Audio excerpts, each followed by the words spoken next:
The silver speck appeared at 0847 hours, just above the eastern ridge. Captain Hideo Tanaka stood in what remained of Shibata's town square, really just packed earth between burnt shells of buildings, and watched it grow. His binoculars hung against his chest. He didn't need them yet. He'd seen enough B-29s over Iwo Jima to recognize the shape, the way sunlight caught the polished aluminum fuselage, the specific angle of the wings. Superfortress, the machine that had burned Japan to ash, one city at a time. The village square was empty. Every civilian with working legs had scattered to the hills an hour ago when the spotter, a boy of maybe 12, came running down from the ridge shrine screaming about silver in the sky. They knew what B-29s meant. 2 days after the Emperor's radio address, surrender or not, a bomber was still a bomber. Tanaka hadn't run. His left hand was gone, taken by a P-51's cannon burst 3 months ago, the stump still tender beneath the bandages. His right hand rested on the Type 14 pistol at his belt, though he wasn't sure why 8 rounds against a superfortress. The arithmetic was laughable. He was home on medical leave because the Imperial Army had no more use for a one-handed pilot, waiting in his family's village for whatever came next. Running from a B-29 seemed like dying tired instead of dying rested. The bomber descended. Not the high-altitude approach, 25,000 feet, safe above the flak that Japan no longer had ammunition to fire. This one came down like it was landing. 5,000 feet. 3,000, the sound reached him now. The throaty roar of 4 massive Wright Cyclone engines that could push 30 tons of aircraft through the sky. The noise rattled in his chest. 1,000 feet. Tanaka's hand tightened on his pistol grip. This was execution altitude. This was the height where you could see faces in windows, where bombardiers could pick individual buildings. His mouth went dry. He should run. His legs wouldn't move. 500 feet. The B-29 was so low he could see the tail gunner in his glass bubble, the sun reflecting off the plexiglass. Low enough to see rivets in the aluminum skin. Low enough that when the bomb bay doors began to open, the sound rolled across the valley like thunder before a storm. Metal grinding on metal. The bomber's belly splitting open. Tanaka closed his eyes. He'd waited for this moment since Iwo Jima, since the morphine ran out, and the surgeon took his hand with a saw, and nothing for the pain but a leather strap between his teeth. Since he'd stopped being a pilot, and became just another piece of used-up empire, since surrender made living more complicated than dying. The whistle of falling bombs would be brief, then nothing. Something hit the ground 30 feet away, not the sharp crack of high explosive. A softer impact, like a sack of grain dropped from a wagon. Then another. And another. Ripping sounds. Fabric tearing. A white cloud billowed up, and Tanaka's eyes snapped open, because white clouds meant phosphorus, meant chemical weapons, meant rice. A burlap sack had split open on impact, and rice fountained across the square like snow in a wind gust. Another sack hit, burst, added to the spreading white carpet, then 3 more. Tumbling from the bomber's belly, spinning, splitting open before they hit or rupturing on impact, the air filled with rice dust, golden in the morning sun. Tanaka stood frozen as sacks rained around him. One landed close enough that he felt the impact through his boots, and it burst like a flower bomb, coating his uniform in white grains. The cascade continued.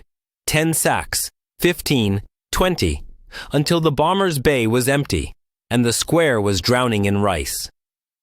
The engine's roar shifted as the B-29 banked, gaining altitude for another pass.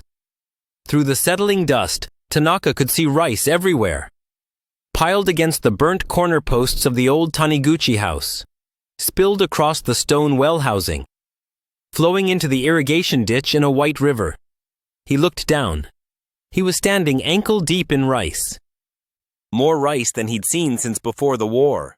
More rice than the village had received in government rations for the entire last year. Rice that had fallen from the sky instead of bombs. His hand came off his pistol. He knelt, scooped up a handful with his remaining hand, Let it pour through his fingers. Real. Not some hallucination born of malnutrition and trauma. White rice, good quality. Better than the mixed grain rations the army had been feeding them. The grains were whole, not broken. Fresh enough that he could smell it, clean. Faintly sweet.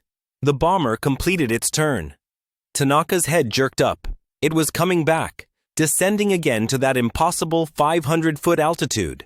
This time, he raised his binoculars with his good hand, bracing them against his chest. The image swam into focus.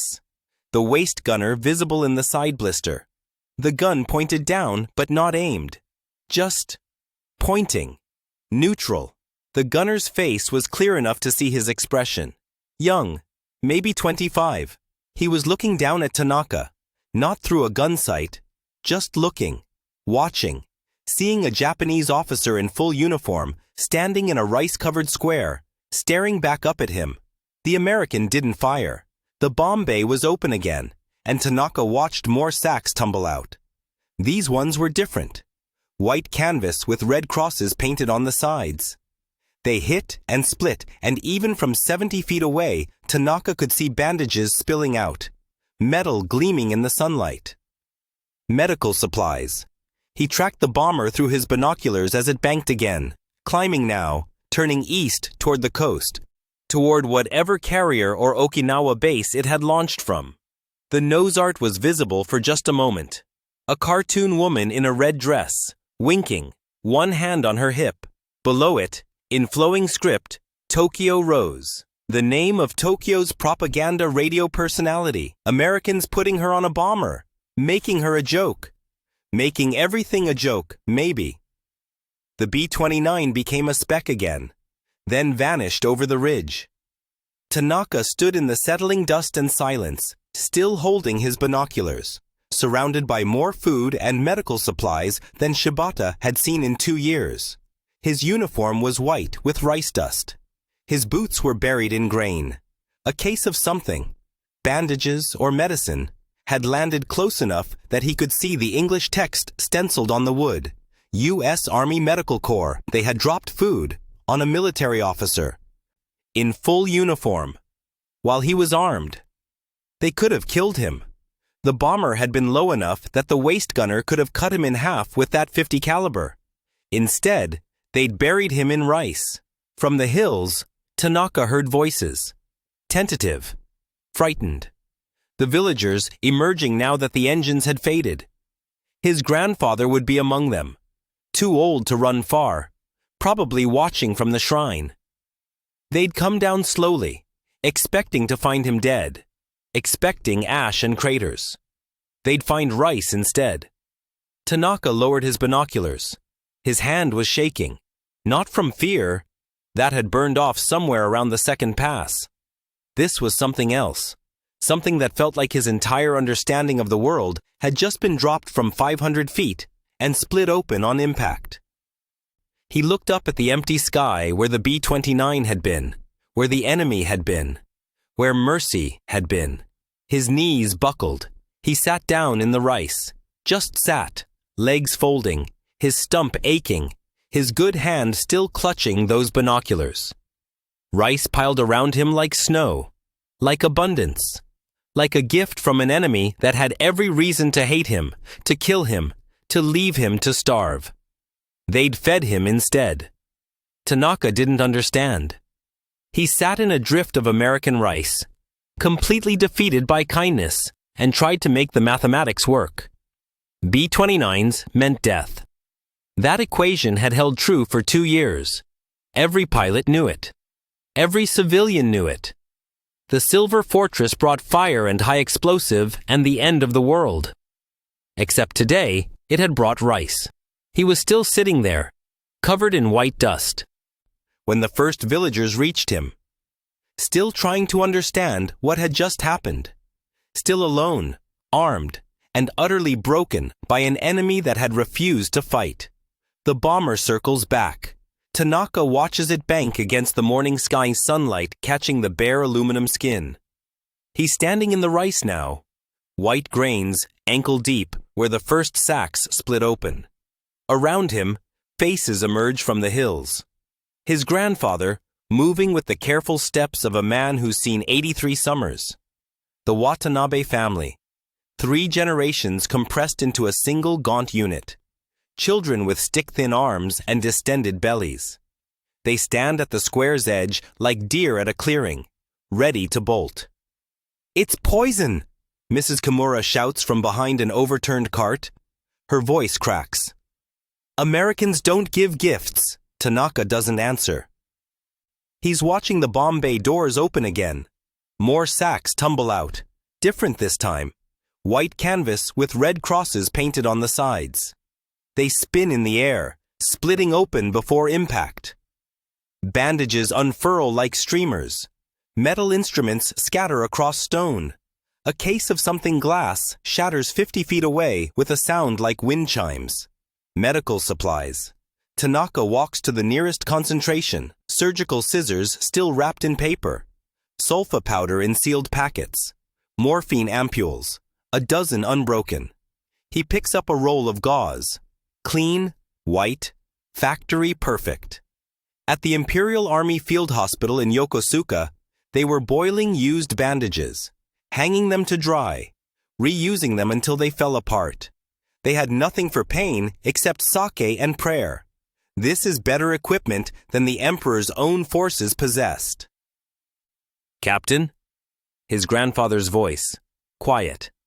The old man has moved to his side without sound, the way he used to move through forests hunting deer.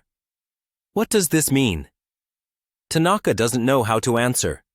The B-29 is climbing now, gaining altitude, turning south. He raises his binoculars with his remaining hand, tracking it. The waist gunner is visible in the window, looking back at them. Just looking, the bomber's tail flashes once in the sun, then it's gone, leaving only the contrail and the impossible evidence scattered across Shibata Square. An old woman, Tanaka doesn't know her name, creeps forward. She touches a grain of rice with one finger, then jerks back as if burned. Waits. Touches it again. Picks up a single grain and places it on her tongue. "Not poison," she whispers. The declaration breaks something. Children rush forward, hands plunging into the drifts. Parents follow, more cautious, filling pockets and sleeves. Someone laughs, a sound Tanaka hasn't heard in months, high and slightly hysterical. His grandfather kneels in the rice, moving his hands through it the way he used to trail fingers through stream water. Tanaka walks away from the celebration. His chest feels tight. At the square's edge, he finds what he's looking for. A sack that landed in the irrigation ditch. Ruined. Maybe 50 pounds of rice, soaked and swelling in the muddy water. Useless. He counts the other losses.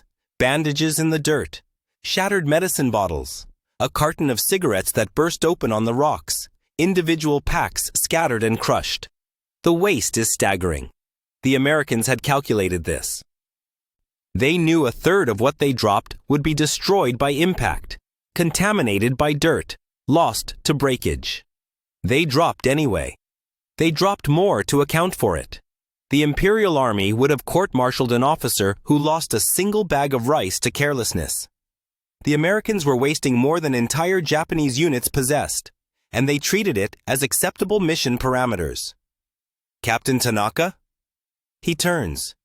Young Kenji Watanabe, maybe 12, skeleton thin in clothes 2 sizes too large. The boy holds out a brown bar wrapped in paper printed with English words.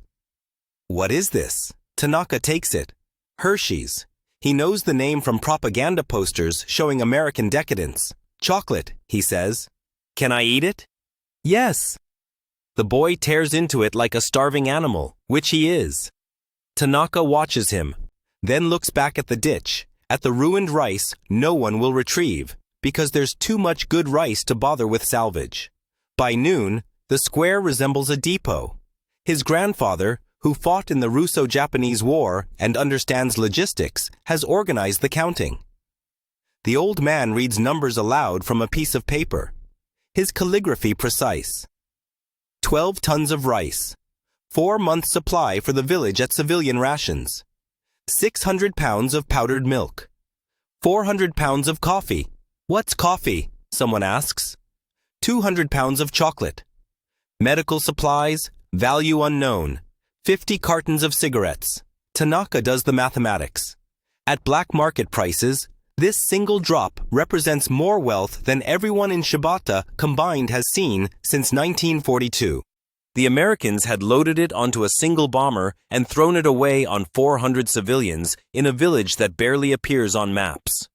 There's more, his grandfather says quietly, for Tanaka's ears only. He holds up a can. The label shows an infant smiling. Milk powder, fortified for children. There are 40 cans. Tanaka takes the can, reads the English. Recommended for infants and young children. Protein content listed. Vitamin supplements enumerated. Instructions for mixing. His daughter is 7. She weighs 32 pounds. She should weigh 50. They knew, his grandfather says. Somehow, they knew our children were starving. That night, Tanaka sits in what remains of his family home. One wall gone, roof burned, but the floor is intact. His daughter sleeps on a mat, her breathing finally steady.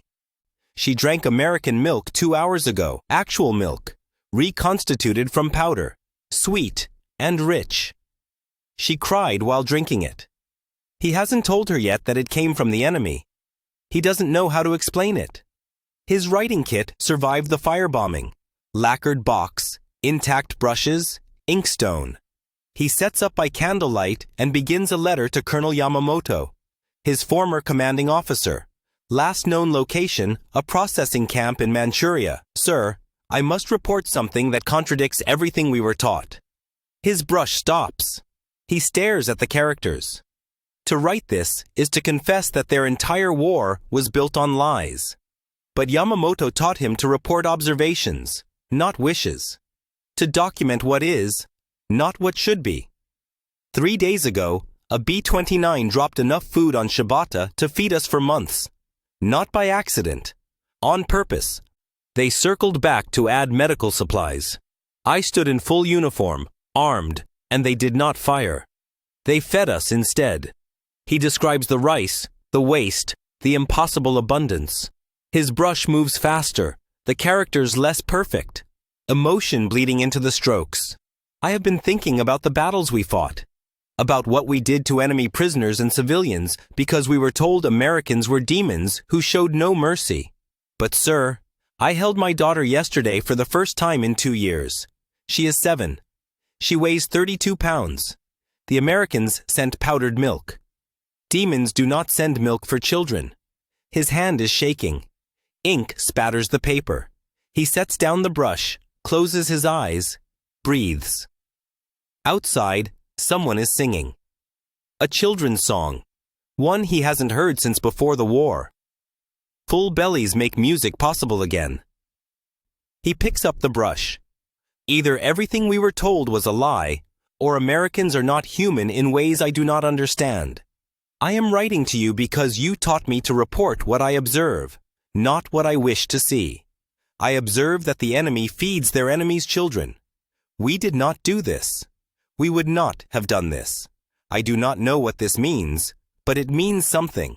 He signs it, seals it, knowing it may never reach Yamamoto, knowing it doesn't matter. He needed to write it to know what he thinks. Through the broken wall, he can see the square. Villagers are still organizing supplies by lamplight, treating the windfall with reverence. His daughter stirs in her sleep, and for the first time in years, she doesn't whimper from hunger. The note is still in his pocket, the one from Captain Robert Chen, San Francisco, California. A Chinese American. Feeding Japanese villagers. After Nanking. After everything Japan did. Tanaka pulls it out, reads it again in the candlelight. Americans not hate Japanese people. Hate war. War finished. He folds it carefully, places it in his writing kit next to his letter. Evidence of something he still can't name. Proof that mercy exists, even when it shouldn't, even when no one would blame them for revenge. Outside, a child laughs. The sound is strange now, almost foreign. But it's there. The rice bomb did this. Dropped from the same bombers that burned cities. Delivered by the same force that killed millions. That's what he can't reconcile. The efficiency of it. The systematic nature of the mercy. This wasn't improvisation or sentiment. This was planned, authorized, executed with the same industrial precision as the destruction. He thinks about the bomber crew, flying home, mission accomplished, tons dropped, target fed, another sortie tomorrow, another village. The same way they used to think about raids, just different cargo. That's what terrifies him most. They didn't have to become different people. They just stopped destroying and started helping, like flipping a switch. The same chains of command, the same discipline, the same overwhelming power, just aimed differently. Tanaka extinguishes the candle. In the darkness, he can still smell the rice, sweet and clean. Tomorrow, he'll help distribute it. Tomorrow, he'll figure out how to preserve the medical supplies. Tomorrow, he'll try to understand. Tonight, he just listens to his daughter breathe, steady and peaceful, fed by the enemy's hand.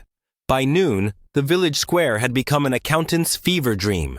Tanaka walked the perimeter, his remaining hand clutching a stub of pencil, marking notches on a scrap of paper. Counting. The numbers refused to make sense. 12 tons of rice. He'd verified it 3 times, weighing sample sacks on the village's market scale, extrapolating from the 100+ sacks scattered across the square and into the adjacent fields. 4 months of rations. For everyone. At the civilian distribution levels that had left them all walking skeletons. But the rice was just the foundation. 600 pounds of powdered milk in steel tins marked with English he could barely parse. Vitamin D fortified. Someone's aunt had pried one open, tasted the white powder dry, and immediately started crying. Tanaka's grandfather was already organizing distribution. 1 tin per family with children under 10. Priority system. Wartime discipline applied to peacetime mercy. 200 pounds of chocolate. The village's children thought the brown bars wrapped in waxed paper were soap. One boy had tried to wash his hands with it before his mother grabbed his wrist, smelled it, took a tentative bite, and began weeping. Coffee. 400 pounds of it in vacuum-sealed tins. No one in the village had ever tasted coffee. American propaganda posters had shown it as proof of decadence. The enemy drinking luxury stimulants while Japan's warriors made do with determination and green tea. Now they had more of it than determination. Cigarettes. 50 cartons of Lucky Strikes. The package instantly recognizable from every propaganda poster about American moral weakness. Lucky Strike means fine tobacco. The village's old men were already smoking them, their hands shaking, unable to reconcile the taste with the 2-year sermon about American inferiority. Tanaka stopped at the medical supplies. Bandages. Gauze rolls still wrapped in paper. Pristine, more sterile dressing than the Imperial Army Field Hospital in Osaka possessed when he'd left 3 days ago. They'd been reusing bandages there, boiling them when possible, going without when fuel for boiling was scarce. Sulfa powder. Morphine in glass vials, most intact. Surgical scissors still factory sealed, iodine. Alcohol. Syringes in individual paper sleeves. He picked up one of the unbroken morphine vials, held it to the light. At Iwo Jima, after the P-51's cannon shells had taken his hand, there had been nothing for the pain except sake and a leather strap to bite. The Navy corpsman had apologized, explaining that morphine was reserved for abdominal wounds, for the dying who could still be saved. This single crate contained more morphine than his entire division had possessed. The waste broke him. A rice sack split open in the irrigation ditch, the grains already swelling with muddy water. Inedible. Call it 300 pounds. The Imperial Army would have court-martialed an officer for losing 300 pounds of rice to carelessness. Bandages scattered in the dirt where a crate shattered on rocks. Unusable. A luxury of loss. Shattered morphine vials, their contents soaked into the earth. Tanaka counted 7 broken ones before stopping. Each vial represented pain that wouldn't need to be endured, suffering prevented. Each one broken represented more analgesic than most Japanese soldiers saw in an entire deployment. The Americans had calculated this waste into the mission. They had dropped so much that complete losses to breakage, contamination, and mishandling were acceptable. Expected. Planned for, the waste margin exceeded the total medical supplies his last command had possessed. Tanaka's grandfather appeared beside him, moving with the silent efficiency of a man who'd survived 8 decades by being useful. "The supplies are organized," the old man said. "Rice in the warehouse. Medical items in the temple where it stays cool. Perishables distributed immediately. The milk powder for the children. Chocolate for whoever wants it." He paused. "There's enough for months." More than enough. They knew, Tanaka said quietly. Knew what? How much we needed. Look at the ratios.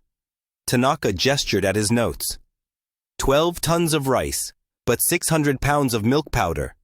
That's not random. That's calculated for a population with specific malnutrition patterns. Heavy emphasis on children's nutrition. The chocolate. That's pure calories for starvation recovery. The coffee. He stopped. The coffee is proof they don't understand us, his grandfather finished. No Japanese person needs coffee. No. Tanaka shook his head. The coffee is proof they dropped the same package on every village. Standard aid bundle. They didn't customize it for Japanese taste because they were moving too fast for that level of detail. This was systematic. Industrial. They're doing this everywhere. His grandfather was quiet for a moment, looking at the mountains of supplies. From somewhere in the village, Tanaka heard children's laughter. Actual laughter. He couldn't remember the last time he'd heard that sound. "Your daughter gained 2 pounds, the old man said. In 2 days. The milk." Tanaka had noticed. Yuki's face looked different this morning. Less skull, more child. She'd asked for a second cup of the reconstituted milk, her voice tentative as if expecting punishment for the request. He'd given her a 3rd cup without her asking. "The intelligence," Tanaka said, pulling out the paper he'd found that morning. The requisition form with its damning handwritten note. They knew about the malnutrition, specifically. They weren't guessing. His grandfather took the form, studied it despite not being able to read English, understanding what the official letterhead meant. The same people who bombed us. The same chain of command. Tanaka pointed at the signature he'd translated. Curtis LeMay, the Tokyo firebombing. 100,000 dead. He signed this order. To feed us. To feed the children. They specified extra milk powder. Tanaka's voice caught. They used intelligence assets. The same reconnaissance that identified factory targets to assess childhood nutrition levels, and responded with aid packages. His grandfather handed back the form carefully, as if it might explode. In the war with China, when we took cities, what did we do about civilian food supplies? Tanaka didn't answer. Didn't need to. They both knew the answer. Confiscation. Starvation as policy. Deliberate targeting of food stores to break resistance. We were taught, Tanaka said slowly, that showing mercy was weakness, that the Americans were soft, that their abundance made them vulnerable, that their concern for civilian life was a fatal flaw we could exploit. And they burned our cities to ash with that softness. Then they fed our children with it. Tanaka looked at the shattered morphine vials, the spilled milk powder, the burst rice sacks. This isn't soft. This is something else entirely. This is power so complete they can afford to waste more than we ever had. From the temple, where the medical supplies were stored, Tanaka heard his daughter's voice. She was helping organize the bandages with the other children. Her movements quick and energetic in a way he hadn't seen since before he'd deployed. The milk was working. American milk dropped by American bombers, authorized by the man who'd killed 100,000 Japanese in a single night. Tanaka started walking toward the temple, his grandfather following. I need to write another letter, Tanaka said, to Colonel Yamamoto, about what this means. What does it mean? Tanaka stopped, turned, looked at his grandfather. It means we lost to people who could switch from killing us to saving us without changing their organizational structure. Same planes, same chain of command, same industrial efficiency. They just changed the cargo and kept flying. He held up the requisition form, the paper trembling slightly in his hand. It means the real weapon wasn't the bombs. It was this: the ability to stop, to immediately, systematically, overwhelmingly help the people they were bombing yesterday. That's not a military capability. That's something else. Something we never had. Something I'm not sure we even have words for. His grandfather nodded slowly. Write your letter. Tell the colonel the truth. What truth? That we didn't just lose the war. We lost to a civilization operating by rules we didn't know existed. Tanaka looked at the village square, at the mountains of supplies, at the calculated waste, at the children's laughter, at his daughter helping organize bandages with steady hands and a full stomach. He'd write the letter tonight. He'd tell Yamamoto everything. The numbers, the waste, the intelligence, the morphine, the milk that was saving his daughter. He'd tell him that demons don't send milk for children. And he'd tell him that he finally understood what defeat actually meant. Not the loss of the war, but the discovery that everything they'd believed about strength was backward. The Americans had proved you could afford to be when you were so overwhelmingly victorious that kindness cost nothing. But you still had to choose it. They'd chosen it. That was the defeat. The real one. The one that would take 40 years to fully understand. 4 days later, life in Shibata has a new rhythm. Breakfast exists. Children laugh during it. Tanaka stands in the square at dawn, watching villagers queue at the temple for their daily rice ration. His grandfather runs the distribution with the precision of a former logistics officer, measuring portions with a brass cup, marking names in a ledger salvaged from the burned-out town hall. The old man hasn't smiled this much since before the war. Yuki, his daughter, sits on the temple steps with 3 other children, sorting bandages into piles by size. She's gained 2 pounds. Her cheeks have color. Yesterday, she actually ran, without stopping to catch her breath. Tanaka had forgotten children were supposed to run.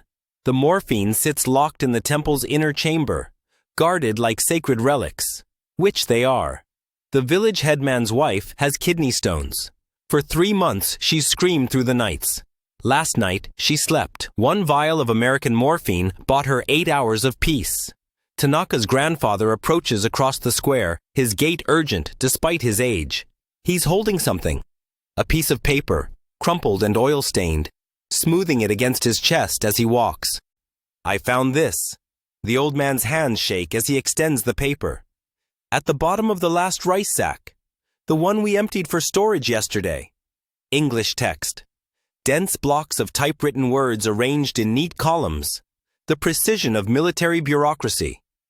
At the top, an eagle seal embossed into the paper. The kind of official document that crosses continents and authorizes wars. Can you read it? His grandfather's finger stabs at the letterhead. This is from their government. This is important. Tanaka takes the paper to the temple steps where the light is better. Yuki looks up from her bandages, curious, then returns to her sorting. She hums while she works. The sound still startles him every time. The letterhead reads, United States Army Air Forces, 20th Air Force Headquarters. Below that, in severe capital letters, Supply Requisition and Authorization Form. He translates the bureaucratic English slowly, his finger tracing each line. Mission designation. Supply drop. 847. Target location. Shibata Village. Civilian population. Nagano Prefecture. Requested supplies. He pauses, reading ahead, his throat tightening. 10 tons rice, standard medical kit category 3. Comfort items per occupation protocol Delta. The protocol has a number. The mercy is standardized. His grandfather leans closer. What does that mean? Protocol? It means they have a system for this. Rules, procedures. Tanaka's voice sounds distant to his own ears. This wasn't improvised. This was policy. Further down, a section labeled Authorization with a typed line. Approved by Captain Robert Chen. Aircraft Commander. The same name from the note. The man who wrote in broken Japanese about not hating them. But below Chen's typed name, another line. Another approval required for missions of this scale. This signature in actual ink. Bold and slashing. Curtis LeMay, General, United States Army Air Forces commanding Tanaka, stops breathing. His grandfather's hand grips his shoulder. What? What is it? LeMay. The name tastes like ash. Curtis LeMay signed this. The old man's face goes still. Even in Shibata, far from the cities, they know that name. The man who burned Tokyo, who turned Osaka into a crematorium, who sent wave after wave of B-29s carrying jellied gasoline instead of explosives because fire killed more efficiently than bombs. 100,000 dead in a single night. Tanaka forces himself to keep reading. There's a handwritten note at the bottom, squeezed into the margin in the same bold script as the signature. His English is good enough to translate technical documents, but this takes him 3 attempts. Include extra milk powder beyond standard allotment. Intelligence reports indicate severe child malnutrition in target area. Supplement rations accordingly. The paper slips from his fingers. His grandfather retrieves it, scanning the English words he cannot read, trying to extract meaning from the alien letters. What does it say? Tanaka points at the handwritten note with a trembling finger. They knew. Their intelligence, the same intelligence they used to target our cities, was tracking the health of our children. They knew Yuki was starving. He looks at his daughter on the temple steps, her small hands carefully stacking gauze pads. LeMay knew, and he authorized extra milk. The old man sits heavily on the temple steps. For a long moment, he says nothing. Then, the same man? The same man. Who burned 100,000 people? Yes. Ordered food for our children? Yes. Across the square, someone laughs. Actual laughter. Not the bitter kind that's a substitute for crying. 2 women are dividing chocolate bars, arguing cheerfully about whether to save them or let the children have them now. The argument itself is a luxury. Having enough to debate what to do with excess. Tanaka's grandfather studies the requisition form, his eyes tracing the official seals and stamps, even though he cannot read them. When I was a boy, he says quietly, the American ships came. Black ships. We thought they were demons. We were ready to die fighting them. He folds the paper carefully along its creases. We thought we understood strength, what it meant to be powerful. We were wrong then, too. How do you make sense of this? Tanaka's voice cracks. The same chain of command, the same intelligence apparatus. They tracked us to burn us, and they tracked us to feed us. The same people, the same system. Maybe that's the point. His grandfather hands back the form. They didn't become different people. They just stopped. The war ended, and they stopped fighting and started helping. Immediately, like turning off a light. Tanaka thinks about this, about the speed of it. Surrender announced August 15th. Food dropping August 17th, 2 days, 48 hours from total war to total aid.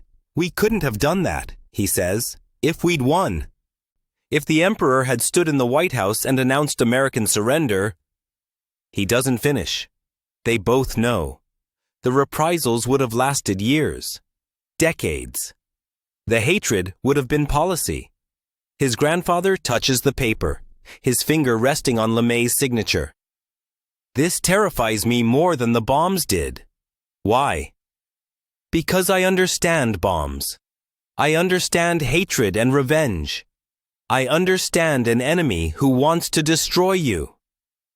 The old man's voice drops to nearly a whisper.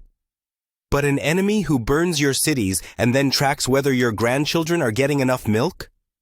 Who keeps the same general, the same command structure, and just changes the target? That's something else. That's power I don't have words for. On the temple steps, Yuki has finished sorting bandages.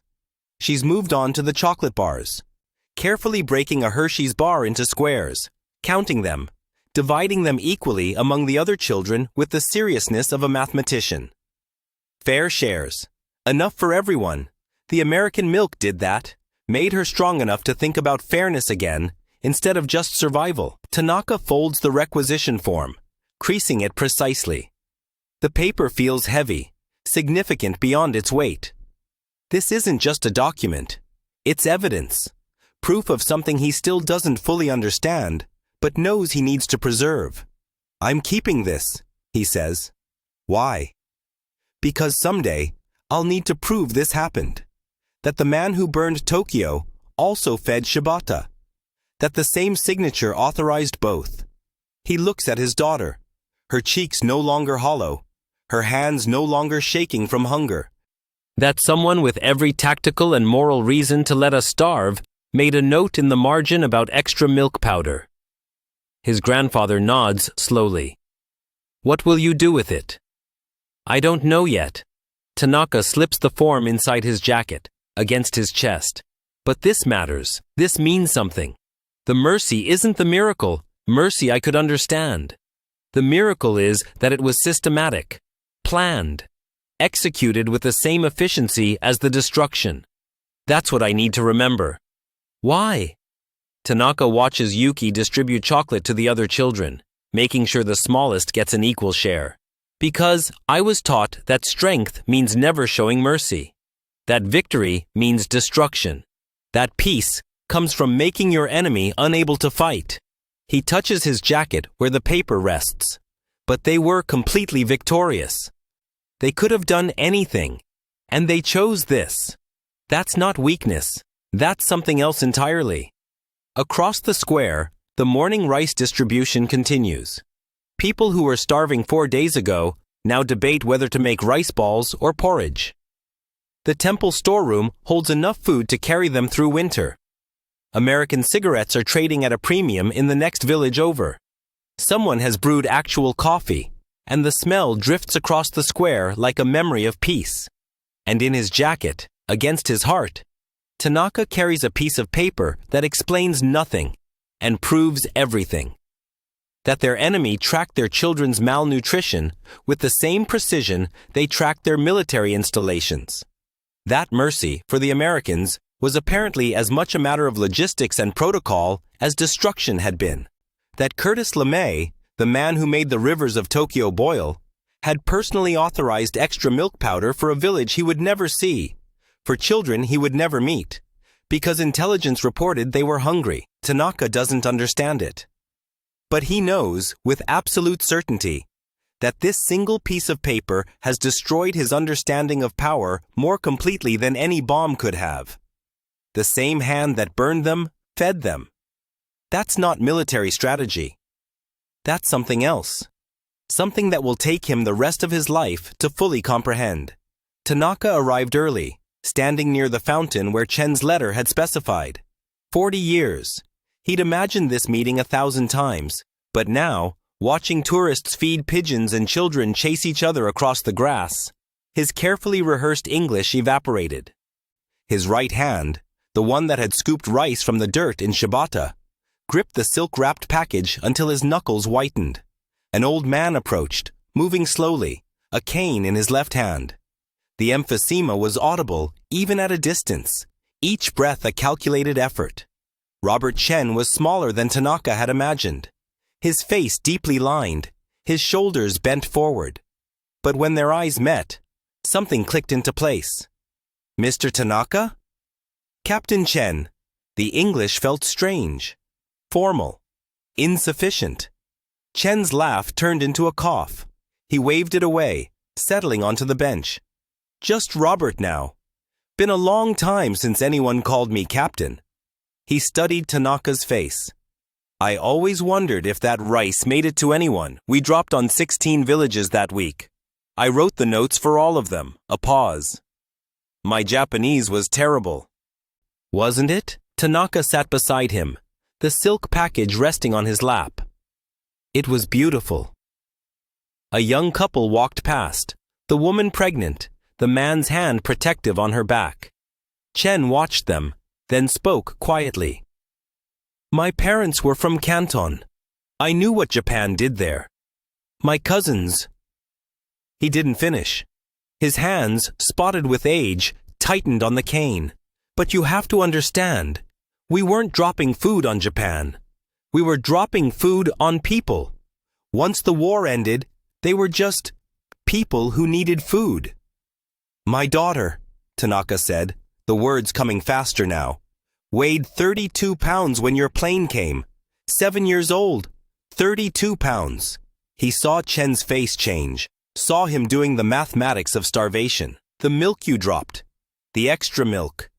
The note said to include extra, probably saved her life. Chen's breath caught, and this time it wasn't the emphysema.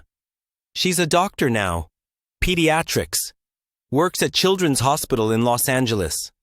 Tanaka's voice steadied. She tells me she helps children because someone helped her once. She doesn't remember being hungry. I made sure she wouldn't. But she knows the story. The fountain splashed. A mother called to her son in Spanish. The normal sounds of peace. I kept something, Tanaka said. He began unwrapping the silk, his movements careful, reverent. The fabric fell away to reveal a rectangle of paper, brown with age, the edges fragile. He held it so Chen could see. Your note. From August 17th, 1945. Chen leaned forward, squinting. His own handwriting, 4 decades old. The characters crude and blocky. Janjung Waru. War over. The paper trembled in Tanaka's hand. I kept this because it was the moment I understood I had been lied to about everything. Tanaka's English was flawless now, each word precisely chosen. Not just about the war, about what strength means, about what victory allows you to do. Chen reached out, not quite touching the paper, his finger hovering over the faded ink. We were told to drop food instead of bombs. Same mission briefing structure, same chain of command. We just aimed at different targets after the surrender. That's what terrified me. Tanaka turned the paper over. On the back, in his own handwriting, the date and a single line in Japanese. The day demons proved they were men. The same system that created the firebombs created the mercy. You didn't become different people. You just stopped fighting and started helping. Like flipping a switch. We could afford to, Chen said quietly. We'd won. Completely. That's what total victory meant. We could choose what to do next. He coughed again, harder this time, fishing a handkerchief from his pocket. But we still had to choose it. LeMay still had to sign the authorization forms. Tanaka thought of that requisition slip, still preserved in a safe deposit box in San Francisco. Include extra milk powder. Intelligence reports high child malnutrition in target area. The same man who burned Tokyo fed my daughter. I spent 40 years trying to understand that. Did you? Chen's eyes were sharp despite the age, despite the labored breathing. Understand it? No. Tanaka folded the silk back around the note with practiced care. But I learned from it. When I came to America in 1965, people asked why. Why come to the country that defeated you, that occupied you, that burned your cities? He looked directly at Chen. I told them, because they proved that victory doesn't require revenge, that strength can choose mercy, that the powerful can afford to stop being cruel. A breeze moved through the park, carrying the smell of hot dogs from a nearby vendor. Chen closed his eyes for a moment, breathing slowly, deliberately. My wife died last year, he said. Cancer. At the end, she asked me what I was most proud of from the war. She thought I'd say the combat missions, the The bombing runs, the medals. He opened his eyes. I told her about those 16 villages, about trying to write Japanese with a dictionary, about including extra milk powder. Tanaka felt something break loose in his chest. 40 years of careful control fracturing. We were taught that showing mercy was weakness, that Americans were soft. But you burned our cities to ash, and then you fed our children. That's not soft. That's something else. He paused, searching for the right words. That's power so complete you could afford to be kind. Chen looked at him for a long moment. You gave us too much credit. We were just following orders. But someone gave those orders. Someone signed the authorizations. Someone made the choice. Tanaka's hand, the one that had held a pistol in Shibata's square, rested on the silk-wrapped note. In Japan, we would not have made that choice. If we had won, he didn't finish. Didn't need to. They sat in silence. Around them, the park continued its ordinary Sunday rhythms. Joggers, tourists, families. The world that their generation had tried to destroy, that had somehow survived to become this. Your daughter, Chen said finally. What's her name? Yuki. It means snow. Tanaka smiled despite himself. When the rice fell from your plane, she said it looked like snow. White snow in August. Chen's laugh dissolved into coughing, but his eyes were wet. I have a grandson. He's applying to medical schools now. Maybe... He trailed off. The thought too large, too strange. Maybe they'll work together someday, Tanaka finished. Maybe that's what we bought with all that blood and fire. The chance for our children to build instead of destroy. The fountain sparkled in the afternoon sun. Chen pulled out a worn wallet, extracted a photograph. A young man in a graduation gown, smiling. Robert Chen Jr., he wants to be a surgeon. Tanaka reached for his own wallet, his movements slower, more deliberate. Yuki in her white coat, stethoscope around her neck, holding a newborn. My granddaughter, born last month. Her mother named her Hana. Flower. They traded photographs across 40 years of history. Two old men in a park, holding the futures they'd almost destroyed. I'm glad you came, Chen said, returning the photo with careful hands. I'm glad the rice made it to someone. Tanaka rewrapped the note, the silk soft against his palm. It made it to everyone. Every person in that village lived because of what you dropped. We had enough food to survive the winter. Enough medicine to stop the infections. Enough, he paused. Enough proof that the war could actually end. Chen stood slowly, the cane taking his weight. Tanaka rose with him. They faced each other. Veteran and veteran. Enemy and enemy. Two men who'd survived to become something else entirely. Thank you, Tanaka said in English, then repeated it in Japanese. Arigatou gozaimasu.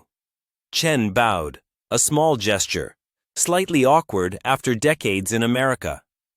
Tanaka returned it, deeper, the muscle memory of another life taking over. They shook hands, Chen's grip weak but steady. Tanaka's strong despite the missing left hand.